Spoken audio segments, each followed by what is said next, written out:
ನಮಸ್ಕಾರ ಕನ್ನಡಿಗರೇ, ನಮ್ಮ YouTube channel like ಮಾಡಿ, ಕಮೆಂಟ್ ಮಾಡಿ, ಸಬ್ಸ್ಕ್ರೈಬ್ ಮಾಡಿ. ಇವತ್ತಿನ ಭಾಗ್ಯಲಕ್ಷ್ಮಿ ಸಂಚಿಕೆ ಏನಾಯಿತು ಎಂದು ನೋಡೋಣ ಬನ್ನಿ.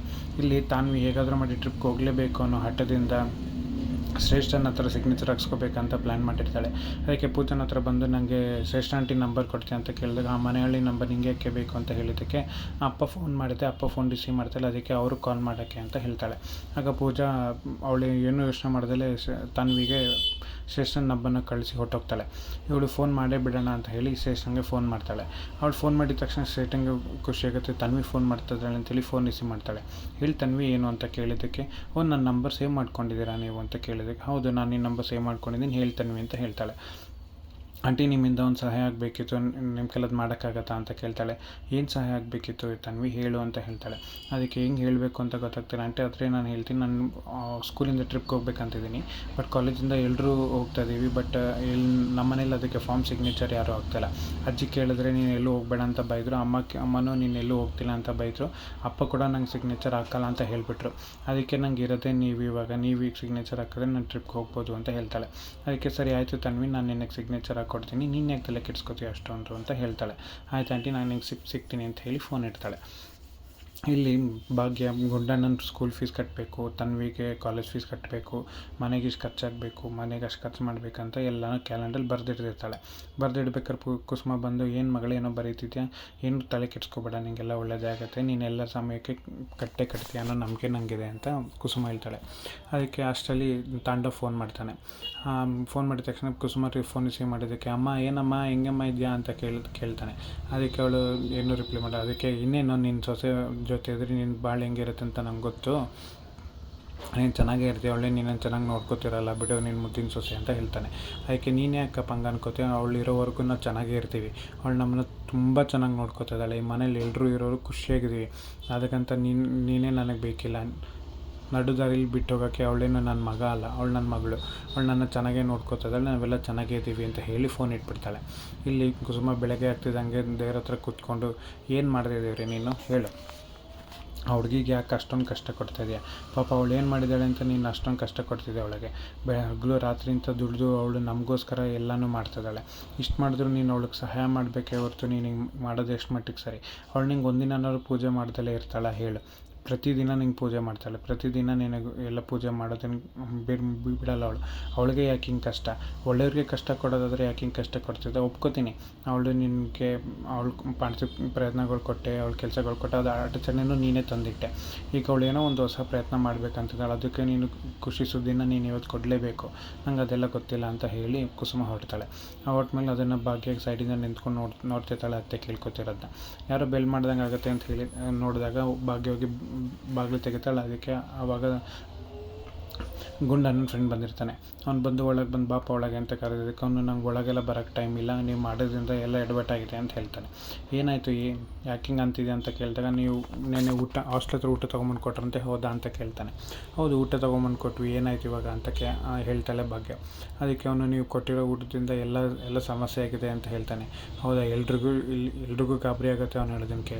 ಭಾಗ್ಯಕ್ಕಂತೂ ಫುಲ್ ಗಾಬರಿಯಾಗಿ ಅವಳು ಏನಾಯಿತು ಅಂತ ಕೇಳ್ತಾಳೆ. ಅಷ್ಟರಲ್ಲಿ ಅವರಮ್ಮ, ಸುನಂದ, ನಾನು ಹೇಳಿದೆ ಬಡ್ಕೊಂಡೆ ಬೇಡ ಮಾಡೋದು ಕೆಲಸ ಅಂತ, ನನ್ನ ಮಾತಲ್ಲಿ ಕೇಳ್ತಾಳೆ. ಏನಾರು ಒಂದು ಎಡವಟ್ಟು ಮಾಡ್ಕೊಂಬರ್ತಾಳೆ ಅಂತ ನಂಗೆ ಚೆನ್ನಾಗಿ ಗೊತ್ತಿತ್ತು, ಈಗ ಎಡವಟ್ಟು ಮಾಡ್ಕೊಂಬಂದಿದ್ದಾಳೆ ಅಂತ ಹೇಳ್ತಾಳೆ. ಅಲ್ರಿ ಸುನಂದ, ಸ್ವಲ್ಪ ಬಾಯಿ ಮುಚ್ಕೊಂಡಿರಿ, ಏನಾಗಿದೆ ಅಂತ ಫಸ್ಟ್ ತಿಳ್ಕೊಳ್ಳೋಣ ಅಂತ ಕುಸುಮ ಹೇಳ್ತಾಳೆ. ಅಸಲು ಹುಡುಗ, ನೀವು ಮಾಡಿಕೊಟ್ಟಿರೋ ಊಟದಿಂದ ಎಲ್ಲ ಸಮಸ್ಯೆ ಆಗಿದೆ, ಅವ್ರಿಗೇನೋ ಸಿಕ್ಕಿದೆ ಅಂತ ಊಟದಲ್ಲಿ ಅಂತ ಹೇಳ್ತಾನೆ. ಅದಕ್ಕೆ ಗುಂಡಣ್ಣ, ನಮ್ಮಮ್ಮ ಮಾಡೋ ಊಟದಲ್ಲಿ ಯಾವತ್ತೂ ಹಂಗೆ ಸಿಗೋಕ್ಕೆ ಚಾನ್ಸೇ ಇಲ್ಲ ಬ್ರೋ, ಸ್ವಲ್ಪ ಚೆಕ್ ಮಾಡಿ ಅಂತ ಹೇಳ್ತಾನೆ. ಕುಸುಮ ಅದಕ್ಕೆ, ಇಲ್ಲ ನಾನು ಸೊಸೆ ಮಾಡಿರೋ ಆಹಾರದಲ್ಲಿ ಯಾವತ್ತೂ ಹಂಗೆ ಆಗಲ್ಲ, ನೀವೆಲ್ಲ ಏನೋ ಆಗಿರಬೇಕು ನೋಡಪ್ಪ ಅಂತ ಹೇಳ್ತಾರೆ. ಅದಕ್ಕೆ ಭಾಗ್ಯ ಹೇಳ್ತಾಳೆ, ಆಯಿತು ಬಾ ಹೋಗಿ ನಾನೇ ಬರ್ತೀನಿ, ಹುಡುಗರಿಗೆಲ್ಲ ಏನಾಗಿದೆ ಅಂತ ನೋಡೋಣ, ನನ್ನ ಮನಸ್ಸು ತಡೆಯಲ್ಲ ಅಂತ ಭಾಗ್ಯ ಹೇಳ್ತಾಳೆ. ಅದಕ್ಕೆ, ಅಕ್ಕ ನೀವೇನು ಹೋಗೋದು ಬೇಡಕ್ಕ, ಅವರೆಲ್ಲರೂ ಬಂದಿದ್ದಾರೆ ಅಂತ ಹೇಳಿ ಅವ್ರ ಹುಡುಗನೆಲ್ಲ ಕರೀತಾಳೆ. ಆ ಹುಡುಗನೆಲ್ಲ ಕರೆದಾಗ ಹುಡುಗರೆಲ್ಲ ಬಂದು ಸೋಫಾ ಮೇಲೆ ಹೊಟ್ಟೆ ನೋವು ಅಂತ ಹಿಡ್ಕೊಂಡು ಕೂತ್ಕೊಂಡು ಅಳ್ತಿರ್ತಾರೆ. ಅದನ್ನು ಭಾಗ್ಯ ನೋಡಿ, ದಯವಿಟ್ಟು ನನ್ನ ಕ್ಷಮಿಸ್ಬಿಡಿ, ಏನೋ ಮಾಡೋಕ್ಕೋಗಿ ಏನೋ ಮಾಡಿಬಿಟ್ಟೆ ಅಂತ ಅನಿಸುತ್ತೆ, ನಾನೇನೋ ಊಟದಲ್ಲಿ ಏನೋ ಹಾಕ್ಕೊಟ್ಟಿಲ್ಲ, ನನ್ನಿಂದ ತಪ್ಪೇನೋ ಆಗಿಲ್ಲ ಅಂತ ಭಾಗ್ಯ ಕೇಳ್ತಾಳೆ. ಇದಕ್ಕೆ ಭಾಗ್ಯ ಏನು ಮಾಡಬೇಕಂತ ಗೊತ್ತಿಲ್ಲ, ಅಲ್ಲೇ ಪಾಪ ಬೇಚಾಡ್ತಿರ್ತಾಳೆ. ಆವಾಗ ನೀ ಊಟದಲ್ಲಿ ಏನೋ ಸಿಕ್ಕಿದೆ ಅಂದಲ್ಲಿ, ಏನು ಸಿಕ್ಕಿದೆ ಅಂತ ಹುಡುಗರು, ಅಕ್ಕ ಊಟದಲ್ಲಿ ಅಮೃತ ಸಿಕ್ಕಿದೆ ಅಕ್ಕ ಅಂತ ಹೇಳ್ತಾರೆ.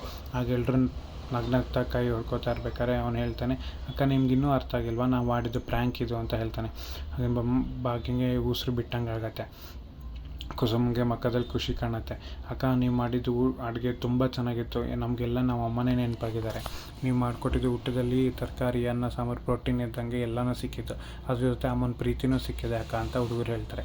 ಇದನ್ನು ಕೇಳಿ ಸುನಂದಗೆ ಸಮಾಧಾನವೂ ಆಗುತ್ತೆ, ಖುಷಿನೂ ಆಗುತ್ತೆ. ಅದಕ್ಕೆ ಸುನಂದಗೆ ಏನು ಹೇಳಬೇಕು ಅಂತ ಅನಿಸ್ದಲ್ಲಿ ಸುಮ್ಮನೆ ನಿಂತ್ಬಿಡ್ತಾಳೆ. ಆದರೆ ಅವ್ನಿಗೇನೂ ಆಗಿಲ್ವಲ್ಲ ಯಾರಿಗೂ ಅನ್ನೋ ಸಮಾಧಾನನೇ ಎಲ್ಲರೂ ಆಗ್ತಿರುತ್ತೆ. ಆ ಹುಡುಗ ಬಂದು ಒಬ್ಬ ಭಾಗ್ಯನ ಕೈ ಹಿಡ್ಕೊಂಡು, ಅಕ್ಕ ಈ ಕೈಯಲ್ಲಿ ನಿಮ್ಮದು ಅಮೃತ ಇದೆ ಅಕ್ಕ, ಅಮೃತ, ನಿಮ್ಮ ಕೈ ರುಚಿ ತುಂಬ ತುಂಬ ಚೆನ್ನಾಗಿದೆ ಅಕ್ಕ.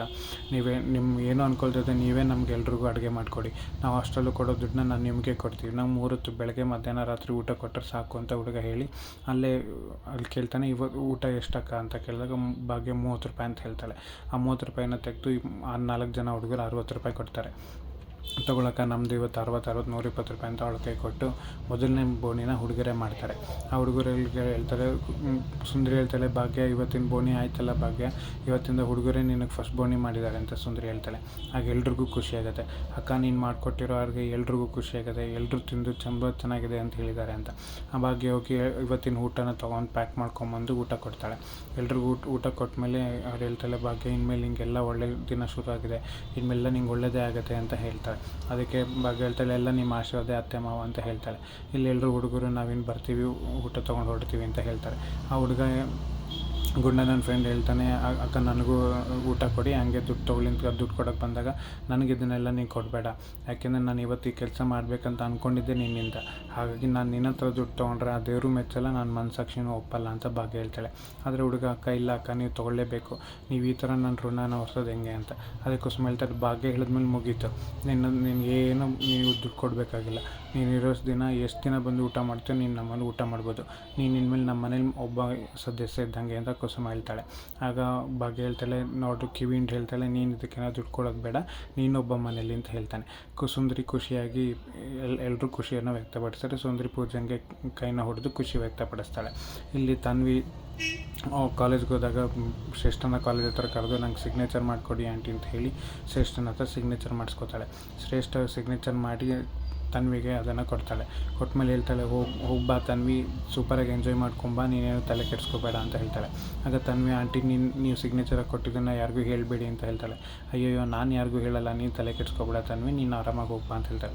ಒಂದು ನಿಮಿಷ ರೀ, ನಿಂಗೆ ಏನೋ ತಂದಿದ್ದೀನಿ ಅಂತ ಹೋಗಿ ಒಂದು ಗಿಫ್ಟ್ ಬ್ಯಾಗ್ನ ತೊಗೊಂಬಂದು ಒಳಗೆ ಕೊಡ್ತಾಳೆ. ತನ್ವಿ ಇದು ನಿಂಗೋಸ್ಕರ ತಂದಿರೋದು, ಟ್ರಿಪ್ಪಲ್ಲಿ ಇದನ್ನು ತೊಗೊಂಡು ಮಜಾ ಮಾಡು, ಆರಾಮಾಗಿರು ಅಂತ ಹೇಳ್ತಾಳೆ. ತನ್ವಿ ಹೊಡ್ತಾಳೆ. ಆಮೇಲೆ ಶ್ರೇಷ್ಠ ಹೇಳ್ತಾಳೆ, ನೀನು ತನ್ವಿನ ಹಿಂಗೆ ಮಾಡಿ ಹೆಂಗಾರು ಮಾಡಿ ನನ್ನ ಕಡೆ ಹೇಳ್ಕೋಬೇಕು, ಇನ್ಮೇಲೆ ಇದೇ ಕಣೆ ಭಾಗ್ಯ ನಿನಗೆ ನಾನು ಆಟ ಏನು ಅಂತ ತೋರಿಸ್ತೀನಿ ಅಂತ ಶ್ರೇಷ್ಠ ಹೇಳ್ತಾಳೆ.